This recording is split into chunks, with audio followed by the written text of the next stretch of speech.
ओम शांति। आज 17 अगस्त 2026 की मीठी मुरली मंथन है। बाबा कह रहे मीठे बच्चे, बाप और दादा की भी वंडरफुल कहानी है ना। बाबा जब दादा में प्रवेश करे तब तुम ब्रह्मा कुमार कुमारी वर्षे के अधिकारी बनते हो। तो बाप अर्थात शिव बाबा जब दादा में प्रवेश करते हो, कितनी वंडरफुल कहानी है कि भगवान एक शरीर में प्रवेश करते, जैसे कि अपना भाग्यशाली रथ लेकर उसे भागीरथ बना देते हैं। है ना। ज्ञान गंगा कौन लाया था? भागीरथ लाए थे उतार कर। तो परमात्मा शिव अपने भाग्यशाली रथ अर्थात ब्रह्मा बाबा में प्रवेश किए। तो उस भागीरथ और शिव का जब मिलन हुआ, बाप और दादा, तो दोनों मिलकर हो गए बाप दादा। और हम बच्चे क्या हो गए? ब्रह्मा कुमार कुमारी, क्योंकि ब्रह्मा परमात्मा ने दादा में प्रवेश किया और उनका नाम रखा ब्रह्मा। तो ब्रह्मा के बच्चे क्या कहलाए? ब्रह्मा कुमार कुमारी, अर्थात वर्षे के अधिकारी बन गए, भगवान के वर्षे के अधिकारी बन गए हैं। तो कितनी बड़ी बात है। तो परमात्मा गुरु बनकर आए हैं, गुरु बनकर, टीचर बनकर, सदगुरु, टीचर, पिता बनकर आए हैं। और गुरु के बारे में बताओ, गुरु वो दीप है जो अज्ञान का अंधकार मिटाते हैं। गुरु वो पथ है जो आत्मा को परमात्मा तक पहुंचाते हैं। गुरु वो कृपा है जो जीवन को अर्थ देते हैं। और गुरु वही है जो हमें हमसे मिला देते हैं, मतलब हमारी आत्मा से हमको मिला देते हैं। क्या बात है बाबा, शुक्रिया। प्रश्न है, निश्चय ड्रामा को जानते हुए भी तुम कौन सा लक्ष्य रखते हो? तुम बच्चे कौन सा लक्ष्य रखते हो?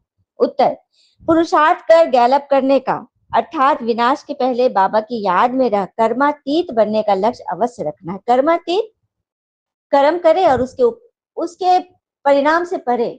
सामने वाला कुछ बोल रहा है, हमको एक सेकंड भी ना लगे, दैट इज कॉल्ड कर्मातीत। ठीक है। तो लक्ष्य तो वही रखना है। आयरन एयर से गोल्डन एयर बनाना है, लोहे से सोना बन जाना है। पुरुषार्थ का यही थोड़ा सा समय है, इसलिए विनाश के पहले अपनी अवस्था को अचल अडोल बना लो। क्योंकि विनाश के समय तो अचल अडोल नहीं बन पाए, क्योंकि चारों तरफ हलचल होगी ना, तो उस समय कैसे पुरुषार्थ करेंगे? हाँ, उसकी प्रैक्टिस अभी करेंगे तो उस हलचल में भी हम अचल रह पाएंगे। ओम शांति। ओम शांति। ये दोनों कौन कहते हैं? एक बाबा और एक दादा। कहानी सुनाते हैं ना, एक था राजा एक थी रानी। सुना है ना हम सबने कहानी? एक था राजा एक थी रानी, राजा मर गया, खत्म कहानी। हमने बचपन में तो यही सुना था। लेकिन दादा और बाबा दोनों आगे, तो राजा हो गए बाबा, दादा हो गए रानी। दोनों मिलकर किए नई जिंदगानी शुरू कर दी। तो आकर उन्होंने ब्रह्मा कुमार कुमारी बच्चे अडॉप्ट किए शिव बाबा ने ब्रह्मा के द्वारा। अब शिव के बच्चे तो सभी हैं, शिव वंशी तो सभी है, लेकिन ब्रह्मा वंशी तो ब्रह्मा की संतान होंगे जो ब्रह्मा से आकर परमात्मा की मुरली सुन रहे हैं। प्रजापिता की संतान ब्रह्मा कुमार कुमारी। अच्छा, उनको कौन पढ़ाते हैं? तो शिव बाबा पढ़ाते हैं। प्रजापिता ब्रह्मा तो सिर्फ माध्यम बनते हैं ना। तो बराबर हम शिव बाबा के बच्चे भी हैं। अभी तुमको बाबा से वर्षा मिलता है, आधा कल वर्षा पाते हो, फिर तुमको श्राप मिलता है रावण से, तो नीचे उतरते जाते हो, जैसे ग्रहचारी बैठती है ना नीचे उतरने की। अभी तुम बच्चे समझते हो हमारी ग्रहचारी राहु की दशा पूरी हुई। राहु की दशा है सबसे बुरी। ऊंचे तो ऊंचे बृहस्पति की दशा, फिर राहु की दशा बैठती। आइए, जीवन में ग्रहों की दशा कैसे खराब होती है बताऊं? कैसे पता चलता है कौन सा ग्रह खराब है? सूर्य खराब है तो क्या लगता है? उठने का मन नहीं करेगा, बहुत आलस से होगा, चेहरा डल, मन डल, कुछ अच्छा ही नहीं लगेगा। चंद्र खराब है तो रात को नींद नहीं आना, छोटी छोटी बातों में भी रोना, गुस्सा होना, चिड़चिड़ करना। मंगल खराब, हर बात में लड़ाई, हर बात में प्रश्न, हाथ पैर में चोट। बुध खराब, भूल जाना, कैलकुलेशन गलत, हाँ? लोग बात काट न दे, हमेशा डर में भय में जीना। गुरु खराब, मोटापा, पूजा में मन नहीं, भक्ति में मन नहीं, ज्ञान में मन नहीं। शुक्र खराब, पत्नी पति से लड़ाई, गंदे कपड़े पहनना, इससे शुक्र खराब होता है। शनि खराब, काम लटकना, कर्ज, पैर में दर्द, मतलब हाथ पैर में दर्द आदि। राहु खराब, शक करना, फोन चेक करना किसी का, रात को सपने में डरावने सपने देखना, शक शक अविश्वास, यह राहु खराब है। और केतु खराब तो सब कुछ होते हुए खालीपन महसूस करना, लगता है दुनिया में कोई नहीं, मैं अकेला हूँ, हाँ निठल्ला हूँ। ये हो गया केतु खराब। समझ में आ गया? इस तरह से जब भी किसी के मन में ऐसी ऐसी बातें है, समझ जाना, तो उसके लिए उपाय करे, कैसे करना है। ठीक। मन को ठीक कर ले। अब फिर बाबा कहते हैं दे दान तो छूटे ग्रह, दुनिया में तो ग्रहण लगता है सूर्य चांद का, तो उसमें दान देते हैं। यहाँ बाबा कहते हैं तुम पर विकारों का ग्रहण लगा हुआ है, तो 5 विकारों का दान दो, वही जिसका ग्रहण लगा उसी को दान दे दो, तो ग्रहचारी उतर जाएगी। इन विकारों से तुम पाप आत्मा बन गए हो, मुख्य है ही देह अभिमान, पहले ऐसे सतो प्रधान थे, फिर सतो रजो तमो बन गए, 84 जन्म लिए, ये तो पक्का निश्चय है। बरोबर देवताएं ही 84 जन्म लेते हैं, पहले उन्हों को ही मिलना चाहिए बाबा से, गाया भी जाता है ना, आत्माएं परमात्मा अलग रहे बहुकाल। पता है देवताओं का पहले क्यों गायन था? हमारे वंदे मातरम, जो हमारे प्रधानमंत्री जी ने वंदे मातरम राष्ट्रीय गीत को एसेंशियल कर दिया है, स्कूल कॉलेज हर प्रशासनिक संस्थानों पर 2 बार बजेगी, शुरू में राष्ट्रगान के पहले, झंडा तोलन के पहले राष्ट्रीय गीत, और फिर अंतिम में राष्ट्रीय गीत। तो बताओ इसकी हिस्ट्री है। राष्ट्रीय गीत वंदे मातरम पहले सिर्फ 2 बार 2 लाइनें बजती थी, शुभ्र ज्योत्सना पुलकित यामिनी, बस वहीं पे तो खत्म हो जाता, उसके आगे तो मुझे जानते ही नहीं है। क्यों नहीं जानते थे पता है? क्योंकि हमारे जो प्रधानमंत्री के चहेते थे ना जिन्ना, उनको आपत्ति थी, उनको और उनके मुस्लिमों को, क्योंकि उस वंदे मातरम में देवी देवताओं का जिक्र था, और सबसे ज्यादा देवी दुर्गा का वर्णन था, जो कि ये लोग बर्दाश्त नहीं कर सकते, हिंदू के अलावा जितने लोग थे कम्युनिटी के। तो उन्होंने मिलकर, नेहरू जी और हमारे बापू जी गांधी जी ने भी वंदे मातरम को बस सीमित कर दिया, ठीक है। और 150 वर्ष हो गए हमारे वंदे मातरम को, कल 15 अगस्त 2026 को 150 वर्ष हो गए राष्ट्रगीत को, वंदे मातरम को राष्ट्रीय गीत घोषित किए हुए 150 वर्ष हो गए, सुना? तो कितनी बड़ी बात है। और आज वंदे मातरम, पूरा वंदे मातरम बज रहा है राष्ट्रीय गीत के रूप में। तो ये हमारे देश हिंदू राष्ट्र की ये पहचान है ना, हमारे देवी देवताओं का मान है। बाबा कहते हैं पहले पहले तुमको सत्युग में भेजा गया था, फिर अभी तुम आकर मिले हो, आगे तो सिर्फ गाते थे, उनका यथार्थ अर्थ अभी बाबा बैठ समझाते हैं। देवी देवताओं के गुण गाते थे, लेकिन यथार्थ अर्थ पता ही नहीं था कि हम ही थे। सभी वेद सार जप तप स्लोगन आदि सब बाबा सार बैठ कर समझाते हैं सबका, कि तुम क्या थे, क्या बन गए, क्या बनना है। कलयुग में जितने भी हैं उन सबके शरीर खलास हो जाएंगे, बाकी आत्माएं पवित्र बन हिसाब किताब चुप तो कर जाएगी।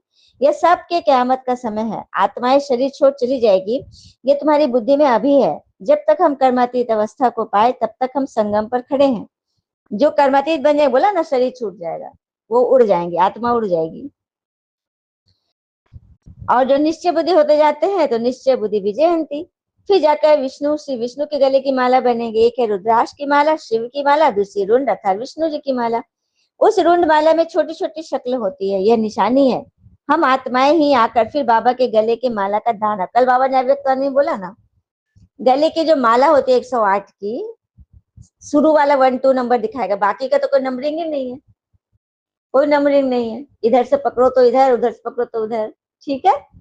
लेकिन नंबरवार भल हो, लेकिन माला के दाना तो बन गए, यह बड़ी बात है। 8 की माला 108, 16 108 की 16,000 या फिर 500 5,000 10,000, कोई हिसाब नहीं है।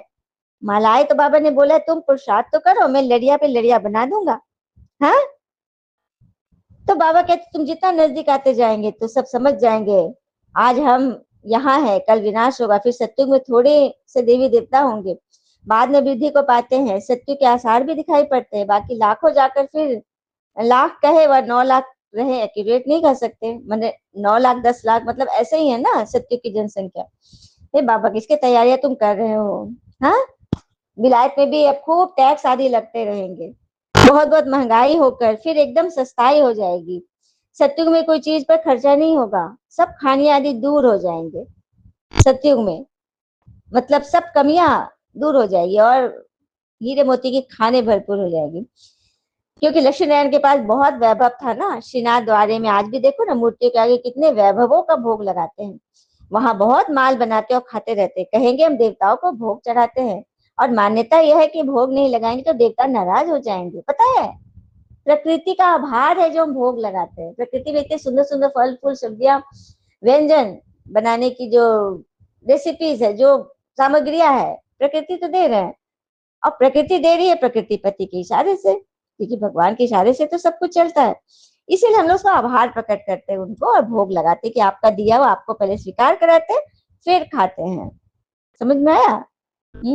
शास्त्रों में तो कल्प की आयु लंबी लिख दी है। अभी तुम बच्चे जानते हो बरोबर 5,000 वर्ष की पूरी कहानी है? अभी अगर पुरुषार्थ नहीं करेंगे तो पद भ्रष्ट हो जाएगा। हे आत्माएं, अभी तुम पतित बन गई हो, यह भी जानते हो बहुत किस्म के आएंगे जो और धर्म में बदली हो गए होंगे, वह निकल कर आते रहेंगे। देखा, हिंदू धर्म के लोग सनातनी बहुत बहुत धर्मों में बट गए हैं। इसीलिए ज्ञान सुनाने बाबा कहते हैं जो इस धर्म के होंगे वो वापस आ जाएंगे। गहरी बात बताओ, एक बात किसी ने मुझसे पूछा, मजे में हो? मैंने जवाब दिया, आनंद में हूँ। उन्होंने कहा, दोनों में फर्क क्या है? तो मुझे बताना पड़ा, मजे के लिए पैसे चाहिए और आनंद के लिए बस प्रभु का ज्ञान चाहिए, भगवान का साथ चाहिए। तो चाहिए ना आप सभी को आनंद। आनंद का कोई विपरीतार्थक नहीं होता, आनंद तो बस आनंद है। हमें पता है ब्राह्मण धर्म में आकर फिर हम देवता धर्म में आएंगे, ब्राह्मण धर्म में नहीं आएंगे तो देवता धर्म में कैसे आएंगे? क्योंकि उसकी वो गेट ही वही है, ब्राह्मण। अभी तुम संगम पर राजयोग सीख रहे हो। इस संगम को कल्याणकारी युग कहा जाता है। संगम का ही गायन है, गंगा सागर का मेला दिखाते हैं ना, वह सब है भक्ति मार्ग का। यह है ज्ञान सागर और ज्ञान सागर से निकली हुई ज्ञान गंगाओं का मेला। हाँ, पतित पावनी गंगा को समझते हैं, फिर गंगा में स्नान करने जाते हैं कि हमारे पाप नष्ट हो। ऐसा होता है क्या? नहीं ना। ये नदियां तो सतयुग से लेकर चलती आ रही है। आजकल तो नदियां भी कहाँ का डुबो देती, क्योंकि प्रकृति भी तो तमो प्रधान हो गया ना। हाँ, दिल्ली परिस्थान थी, फिर बननी है। दिल्ली पर बात बताओ, बहुत गहरी बात है। कहा कि अभी कि ये मुगलों ने बसाया ब्ला ब्ला, लेकिन पता है पांडवों की राजधानी थी दिल्ली, इंद्रप्रस्थ। लेकिन वहां की सड़कों पर अर्जुन का नाम नहीं है, भीष्म का नाम नहीं, युधिष्ठिर का नाम नहीं है, द्रौपदी, जितने भी थे, सहदेव, नकुल, किसी का नाम नहीं है। जबकि नाम किसका है? Babar road, Humayun road, Tughlaq road. तो सभी हिंदू जनों को भी शर्म भी नहीं आती कि आज अपना एड्रेस में लिखते हैं तो कौन सा एड्रेस लिखते हैं? हम बाबर रोड पे रहते हैं, हम हुमायूं रोड पे रहते हैं। अरे लानत है ऐसी बात पे। यही काम तो अगर नई सरकार कर रही है तो उसका भी लोग विरोध करते हैं, क्योंकि वो लोग कहते हैं जिस थाली में खाते हैं उसी थाली में छेद करते हैं। तो ईश्वर तो सब कुछ देख रहे हैं, सब मिटिया मेट हो जाएगा, और जो सच्चे होंगे ना, सच्चे सनातनी, वो बचेंगे। इसीलिए भगवान आ गए और अपने बच्चों को बचा रहे हैं ज्ञान से। तो पढ़े और पढ़ाए, फंसे नहीं किसी भी चीज में, मतलब बिल्कुल भी डरना नहीं है। ईश्वर अपने साथ है तो डरने की क्या बात है? तो हमारे 3 पिता है, एक लौकिक पिता, दूसरा पारलौकिक पिता, और तीसरा है अलौकिक पिता जो संगम पे मिलते हैं, ब्रह्मा बाबा। अलौकिक पिता हो गए ना हमारे। हे भगवान, हे परमात्मा का याद नहीं करते हैं, फिर द्वापर में जब भक्ति मार्ग शुरू होता है तो बाप 2 हो जाते हैं। सुना? अभी संगम पे 3 पिता है, भक्ति मार्ग में 2 पिता हो जाते हैं, लौकिक और पारलौकिक। अपने पिता को पहचानते हैं और परम पिता को भगवान भगवान करते रहते हैं, जानते नहीं लेकिन कहते हैं। सतयुग में होते एक पिता, सिर्फ देवी कुल के पिता, देवी पिता जिन्होंने बच्चे को जन्म दिया, बस एक पिता होते हैं। ठीक है, इस तरह से बाबा ने बताया, क्लियर किया। फिर बाबा कहते हैं, हाँ अभी तो देखो लड़ाइयाँ चलती रहती है, लगती रहती है। खुद भी कहते हैं हम तंग होते जाते हैं, 10-10 वर्ष लड़ाई चलती है, क्योंकि डर होता है ना कहीं हम गुलाम ना हो जाए।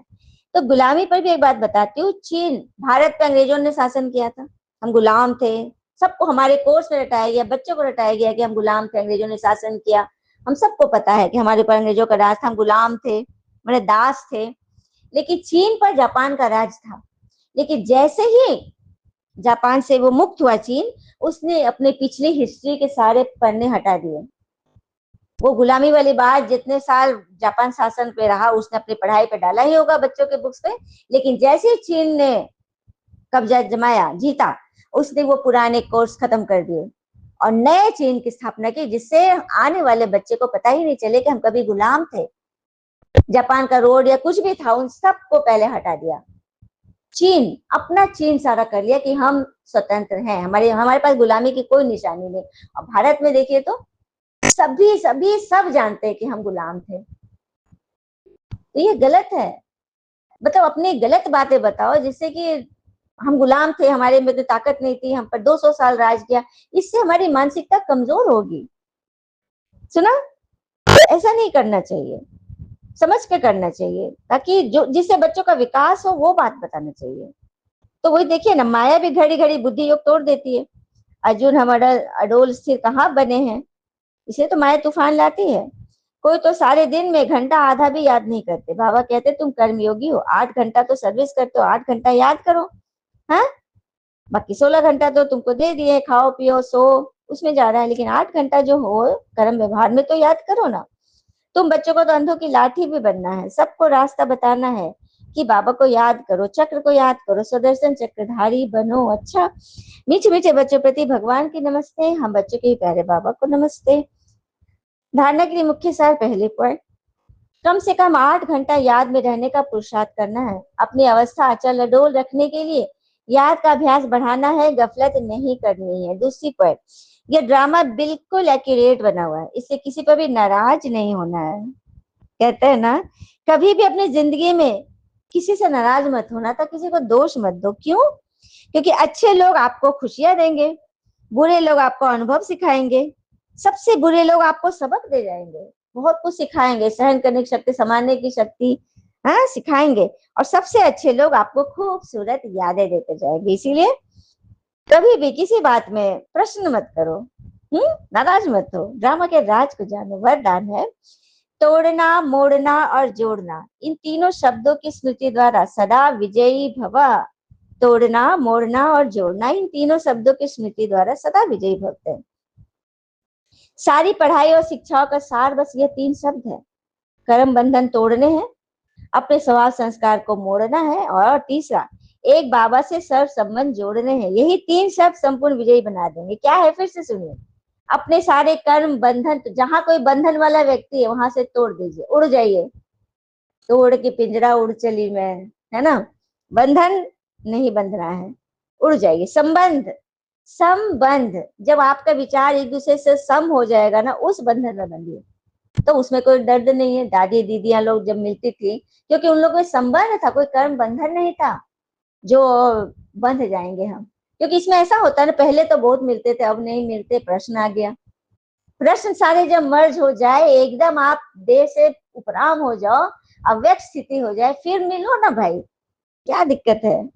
तो कर्म संबंध बनाइए, बंधन सारे तोड़ डालिए, ठीक है। अपने स्वभाव संस्कार को मोड़ लीजिए, क्योंकि बाबा को आपके लड़झड़ से मतलब नहीं है। वो तो आप अच्छा कर रहे हो, सेवा कर रहे हो, तो आपको मिल रहा है, फल मिल रहा है। लेकिन अगर आपके खुशी नहीं, आपके प्रश्न मर्ज नहीं हुए, तो आपको ईश्वर से प्राप्ति नहीं है, भगवान से प्राप्ति नहीं है, भगवान आपसे खुश नहीं है। तो अपने स्वभाव संस्कार को मोड़ लीजिए, वही तो बनते हैं रियल गोल्ड, जो मोल्ड होते हैं। तीसरा, एक बाबा से सर्व संबंध जोड़ लीजिए, बाबा और मुरली से सर्व संबंध जोड़ी, जो मुरली में है वो मुझे करना ही करना है। और कोई श्रीमत पे मनमत और अपनी परमत डाले, उससे तो बिल्कुल उस समय बात ही मत कीजिए, क्योंकि वो गलत है। गलत के फेर में, जैसे भीष्म क्यों तीरों के सैया मिली, क्योंकि वो सही होकर भी गलत का साथ दिए, गलत की बात में हम ही भर दिए, तो इसका भी तो दोष चढ़ेगा ना। हाँ, और बुरे को तो जो मिलेगा मिलेगा ही, लेकिन सही को ज्यादा मिलेगा, क्योंकि आप सच्चे थे। आप कैसे गलत बात पे राजी हो गए? तो संबंध जोड़ना तो परमात्मा से जोड़िए। इन नैनों से विनाशी चीजें देखते हो, वह सब विनाश हुई पड़ी है। इन्हें देखते हुए नए संबंध, दैवी संबंध को देखते रहो, तो कभी हार नहीं हो सकती। परमात्मा के संग रहो। स्लोगन, योगी की निशानी है सदा क्लीन और क्लियर। जो याद करते, जो सच्चे याद वाले हैं, बाबा के सच्चे प्राण प्यारे हैं, प्रियतमा है, जो उनके बुद्धि की लाइन और लेंथ एकदम क्लीन एंड क्लियर होगी, तभी तो भगवान मुरली में उसी को टच करेंगे जो उनका सच्चा सच्चा बच्चा होगा, सजनी होगी। समझ में आया? सजनी अर्थात सजने वाली, साजन अर्थात सजाने वाला। तो परमात्मा हमें ज्ञान गुणों से तो सजा रहे हैं ना, श्रृंगार कर रहे हैं हमारे दैवी गुणों से। तो उन्हीं को टच होगा, उन्हीं को धारणा होगी, जो परमात्मा के सजने होंगे। बाकी तो मीडियोकर बच्चे, फेलियर बच्चे तो बहुत होते हैं क्लास में, है ना। इसीलिए अपनी चेकिंग करनी, क्या भगवान हमको प्यार करते हैं? तो मुरली से प्यार कीजिए। मुरलीधर उसी को प्यार करेगा जो मुरली से प्यार करेगा। अपवित्रता के बीज को भी समाप्त कर संपूर्ण स्वच्छ बनो। अगर ब्राह्मण जीवन में संकल्प में भी अपवित्रता व अमर्यादा की बातें आती है, टिट फॉर टैट की बातें आती है, तो तख्त नशीन के बजाय गिरती कला के हकदार बन जाते हैं। कोई विकर्ण नहीं हुआ, लेकिन व्यर्थ कर्म भी बहुत हुआ, तो पश्चाताप के बजाय महसूसता की स्टेज। और कईयों को तो महसूसता भी नहीं होती है, कि ये रॉन्ग है, ये नहीं हो रहा, ये भी महसूस नहीं होता है। वह बात कांटे के समान चुभती रहेगी, क्योंकि इसलिए इस वैर से भी मुक्त हो। कभी कोई महसूस होगा तो कांटे से चुभेगी, अरे हमसे फलना गड़बड़ हो गया, बहुत चुभेगी। तो क्यों जबरदस्ती उस चुभन को अपने पास ला रहे हैं? फालतू की वह परमत श्रीमत को हटा दीजिए ना, बाइकआउट कीजिए, श्रीमत पे चलिए, बस बस बस। ठीक है, एक बाबा और एक मैं। अच्छा, ओम शांति। शुक्र है बच्चे, बाबा और बाबा के प्यारे प्यारे बच्चे। ओम शांति बाबा।